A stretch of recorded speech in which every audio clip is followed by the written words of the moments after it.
Welcome to another episode of Pacific Matters. Thanks for joining us. We have a very special presidential episode. We meet with island leaders advocating for some of our most pressing issues across the region. First up, Representative Sheila Babauta introduces President Obama at the recent United Nations Climate Change Conference. Distinguished delegates, ladies and gentlemen, honored guests, to introduce the 44th President of the United States of America, please welcome Sheila Babauta, representative of the Northern Mariana Islands and an Obama Foundation Asia Pacific leader. Sheila.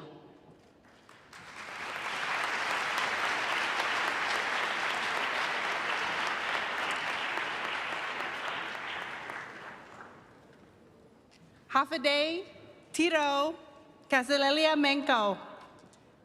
My name is Sheila Jack Babauta, daughter of Diego Regis Babauta and Dolorina Wilbacker Jack Babauta. I was born and raised in the Mariana Islands on an island called Saipan, next to the Marianas Trench, the deepest point of the world's ocean. Several years ago, I asked President Obama a question about the military presence in the Pacific Islands. He answered with, raise awareness, gather allies, and unify voices. I took those powerful words with me and kept them close. They've guided me here. I am at COP26 to raise global awareness and consciousness around ways to protect and heal Mother Earth. I am here to gather allies from and for Indigenous communities around the world. As the first stewards of the land and ocean, our traditional knowledge can guide the way. Altogether, we hold the keys to solving the issues of militarization, climate change, and climate colonialism. We are not passive victims. And I am here to amplify the voices of those who live on the front lines. On my island, storms are now unpredictable and frequently turn into super typhoons, strong enough to impact our economy, destroy homes, and create fear at the very sound of wind gusts and heavy rain, all while our shoreline continues to disappear. As a son of the Asia Pacific, President Obama understands how Indigenous people are the keepers of the land and that we are deeply connected to it. He recognizes impacted communities must have a seat at the table as we ensure accountability and action for all parties who create large emissions. Young people must do and are doing our part as well. As the youngest elected official in my House of Representatives, I feel this drive to action every day, and I am not the only one. As President Obama told us at our gathering of Obama leaders, we are the ones we've been waiting for. We have the wisdom of our elders, the enthusiasm of our youth, who have taken their place as leaders in this movement. We must recognize and respect this leadership and see it for the renewable resource that it is. We know it's up to us, and so does he. Please join me in welcoming President Barack Obama.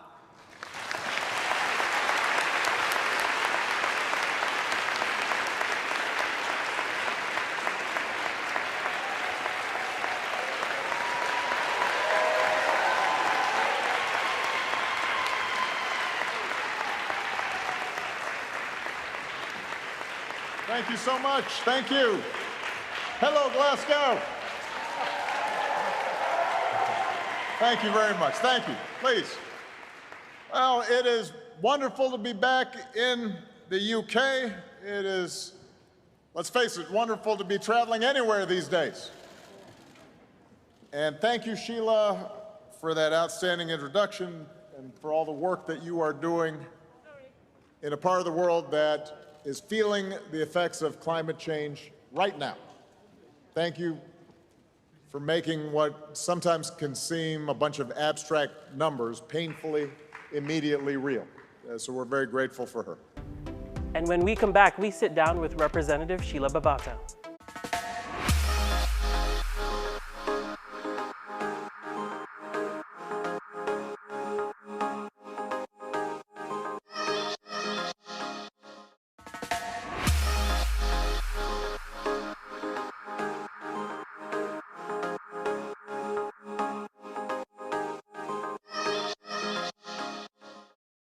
Thank you so much for joining us. We just saw that video of you introducing former President Obama and his gratitude and thanks to you for the work you're doing. Can you tell us what has that experience been like and what is your mission there at the COP26? Oh, thank you so much, Thomas, for having me. It's been a humbling and just unbelievable experience here at COP26. I am so grateful. So I'm filled with gratitude. I'm filled with humility and so much respect for Obama and his foundation, as well as the delegation that I'm with here, the It Takes Roots delegation, who gather Indigenous frontline communities to offer solutions and discuss ways we can address climate change.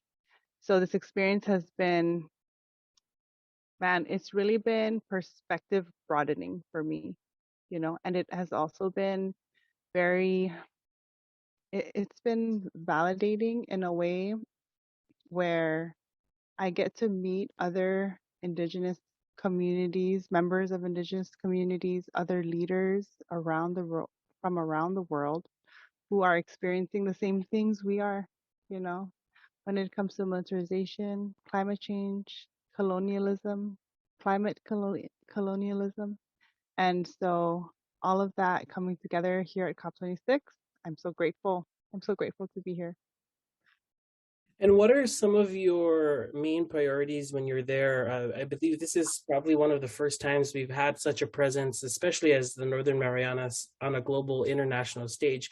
What are some of the main agenda items? Yes. So thank you for asking. Coming out here, my goals really were to raise awareness, gather allies, and unify voices, just as I mentioned in the introduction of President Obama. And so far, that's been working out very well. But, ultimately, anytime I travel off island, the goal is to gather resources that I can bring home, whatever that may look like, knowledge, point of contact, funding opportunities. It's At the end of the day, it's really about helping my community move forward, helping my community heal and find solutions to the major issues that we're facing. So I feel like it's been a great day for that. I'm not sure if you were aware that I was also a part of a roundtable with President Obama. So right after the introduction of President Obama, I was rushed through the back door. We got in a car and we headed to the location where the roundtable was hosted by the Obama Foundation and Columbia University in a room of about 12 leaders from around the world. We got to sit down with President Obama for about 2 hours. And, that's where I really got to ask him some follow-up questions since the last time I met him in Malaysia. And what are some of the particular issues that you've been touching on as it impacts climate change? I know that's a big, umbrella, but as it impacts Micronesia and the Northern Marianas, are there some specific items that you've been advocating for? Oh, yes, for sure. For sure. The most specific item on the agenda that I'm advocating for is demilitarization. The US military is the largest consumer of fossil fuels. It is the largest polluter in the world, and we cannot begin to address climate change if we don't address militarization. And so, when I first learned I was coming out here to COP26, I asked if it was on the agenda. Being a politician, I'm very familiar with agendas, right? And it's very important. to see what is up for discussion. And militarization was not on it. And so at the roundtable with President Obama and the other leaders, I brought that up because if not here, then where? Where is the space to speak of militarization for these countries, for the leaders, the big leaders of the world? And if this space exists, I'd like to know so that I can attend. And so, that's one thing that I asked him. Um, I also brought up the point of accessibility. This has been the most inaccessible COP in history. I've had to fly over the Pacific Ocean, the United States continent, and the Atlantic Ocean to get here. And it was not easy. Travel was 4 days for me because of COVID guidelines in countries, because of rerouting and delays. We must reimagine the way we gather because we often emphasize having a seat at the table. And sometimes it's just hard to get to the table. So do we need to build our own table? What are some ways we can just begin talking about this inaccessibility? 1/3 of Pacific Island leaders did not make it to COP this year. And that was reported before I even arrived. So, that's not that's not what we want to see, right? We want to see fair and equitable representation. So, so this whole time I've really been focusing on sharing stories from the Mariana Islands, how our sacred lands and our waters and our oceans, our marine mammals are being threatened by militarization, the toxicity that exists that have been here since World War II. And now there are more plans for destructive training activities to occur in the Mariana Islands, talking about the health of our people and how all of this will impact our future as the Mariana Islands. So it's a lot of good conversations happening around here. And what do the next few days look like? How much more time do you have left there? What does it look like wrapping up for you there? And then obviously when you're here, we hope to catch up with you as well. Oh yes, for sure. For sure. When I come back, I'd love to catch up with you. So I will be here until Friday. The next couple of days look like panels for me. I'm going to be sitting on a couple of panels to speak about militarization that's happening in the Mariana Islands and the Pacific. I'm also I've been invited to sit on a panel with other Pacific Islanders, so I look forward to that. It's really been a whirlwind of an experience so far, and so we get requests to sit on panels at the very last minute. We get invitations to events same day or day before, and so who knows what else is on the agenda for me, but I'm taking every opportunity as they come along. All right, thank you so much, Representative Sheila Babauta. I know it's just late in the evening for you. We appreciate your time, and we look forward to sitting down with you to learn more about your work at COP26 and the work that you've been doing in the Marianas. Thank you so much. Thank you, Thomas. Can I just say one last thing? Yes, go for it.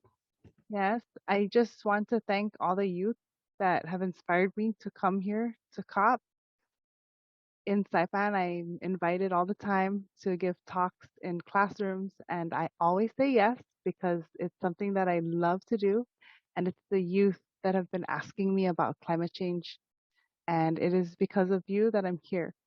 So I'm here in Glasgow, Scotland, bringing the people of the Marianas with me. Beautiful message. Again, thank you so much, Representative. Appreciate your time.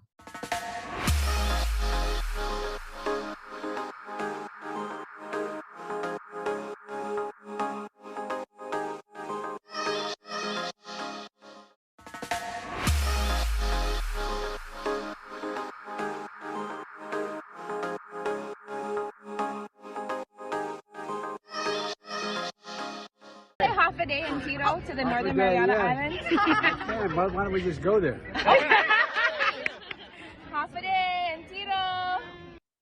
All right, now we're joined with the 2021 CNMI Teacher of the Year, Bonnie Cruz. Bonnie, how are you doing? You're calling us from quarantine, right? Yes, it's so nice to be home. I am joining you from Kanoa Resort. After arriving, I've been placed in quarantine, going through the process to make sure that we're keeping the CNMI safe. So yeah, I have so much time, and I'm glad that you've reached out, and I'm glad to be here with you. All right, so let's just jump right in. Tell us a little bit about yourself, where you teach and what you teach, and how long you've been an educator in the CNMI. So again, my name is Bonnie Lynn Cruz. I am an educator, a product of the public school system, and now an educator of the public school system. I have been teaching for 7 years at Coblerville Elementary School as a 5th grade classroom teacher. I'm also an ed tech instructor under the Instructional Technology and Distance Education program.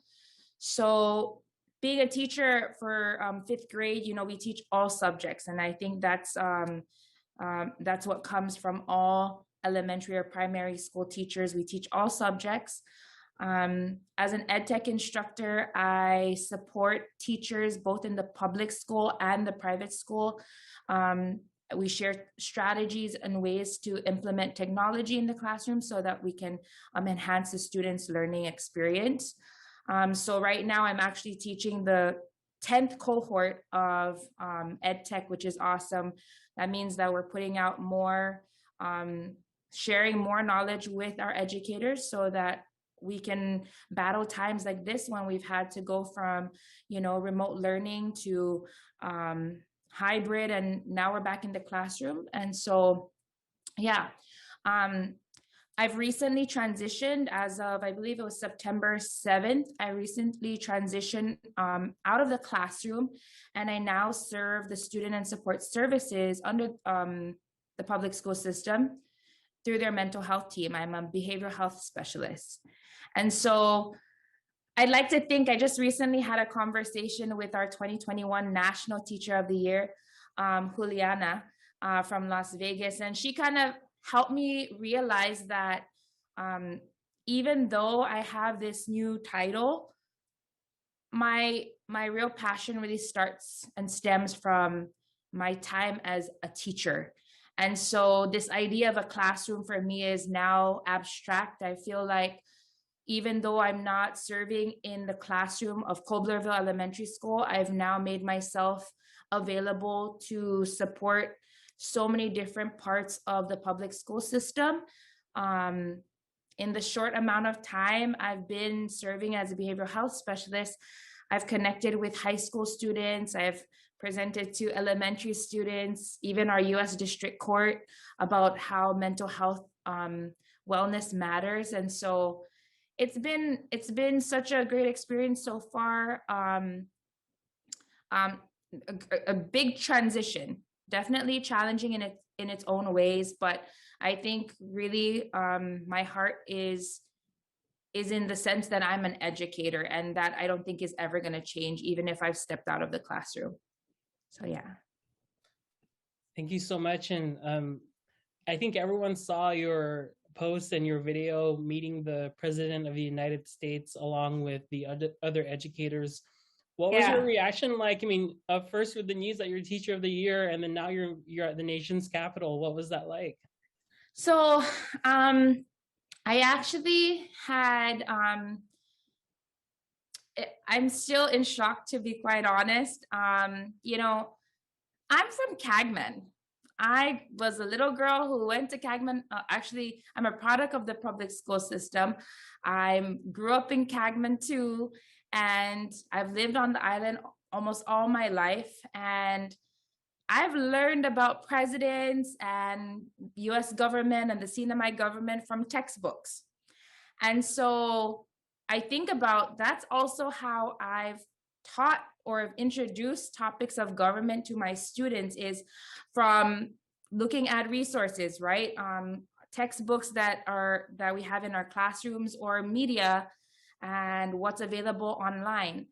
And so one, to be invited by Dr. Jill Biden, who is an American educator herself, that already was an honor that, you know, somebody at that standard is acknowledging the work that educators do every single day, the way they serve students and their families every single day. So that in itself was exciting.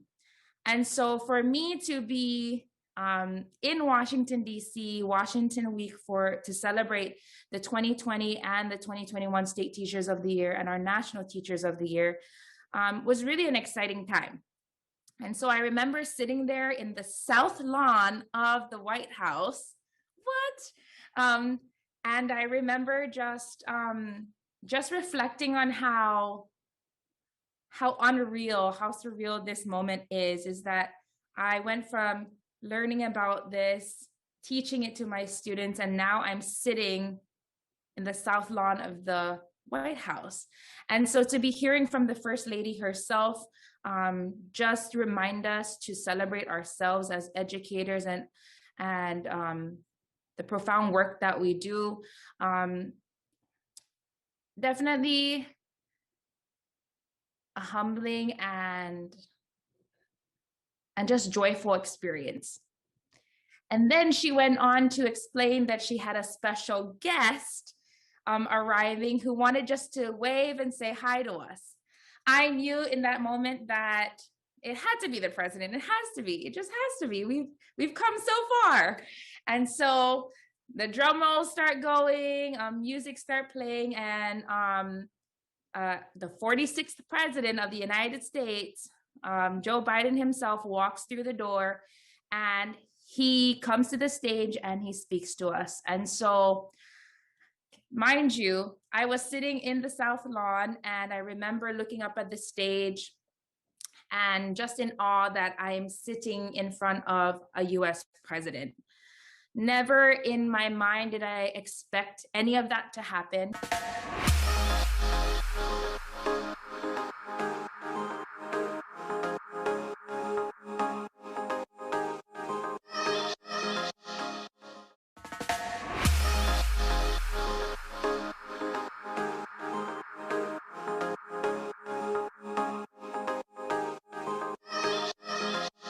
Even when I received the invitation, I don't think I realized that it was going to actually happen until I was sitting there.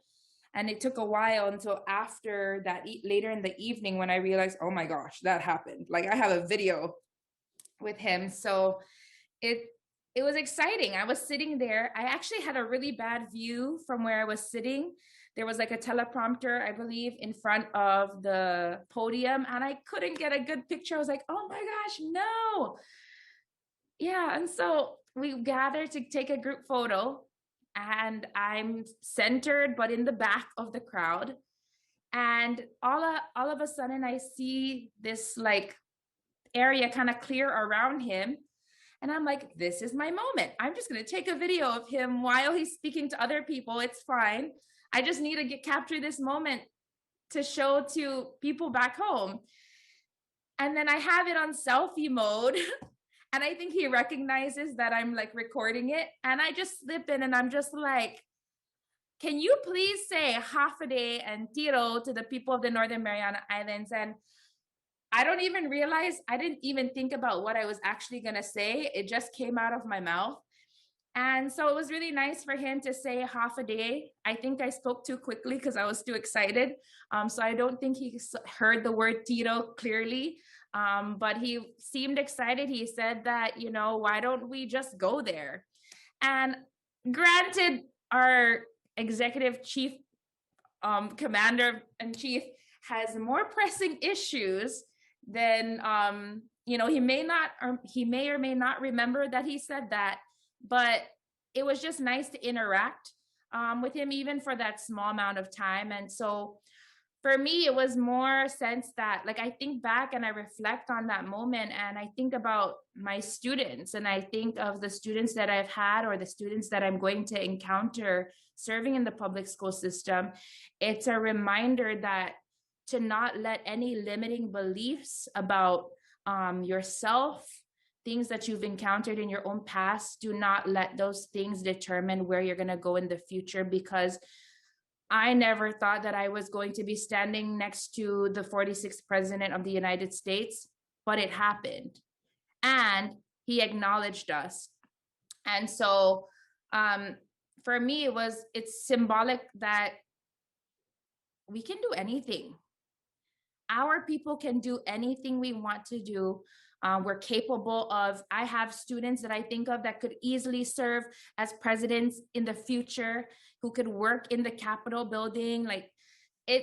I'm just like, for me, that was just a reminder that anything is possible. And so, like I said, it's been an amazing week. I'm still quite in shock. I feel like my body has been manifesting these feelings of both anxiousness and excitement and just joy. So it's been wonderful.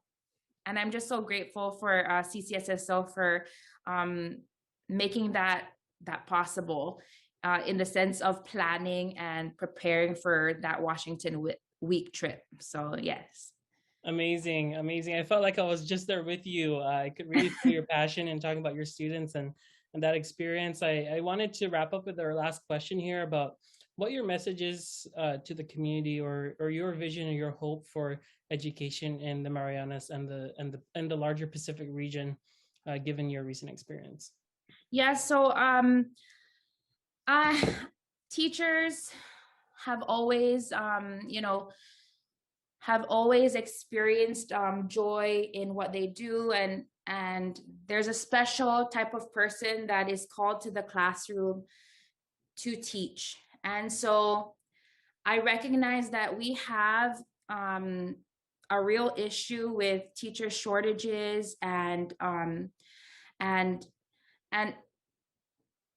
mental wellness, not just in the CNMI, but everywhere around the world. And so I want to acknowledge that mental wellness should be our priority in education.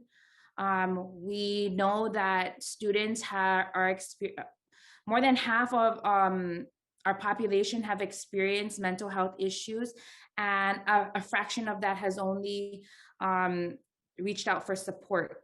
And so I'm so grateful to be a part of a team who has made it their mission to support students, teachers, counselors, our community in breaking those cycles where we step away from the stigma that comes with mental health, and really just start talking about it more. Because if we can help our youth and equip them with the strategies to manage their mental health, then we can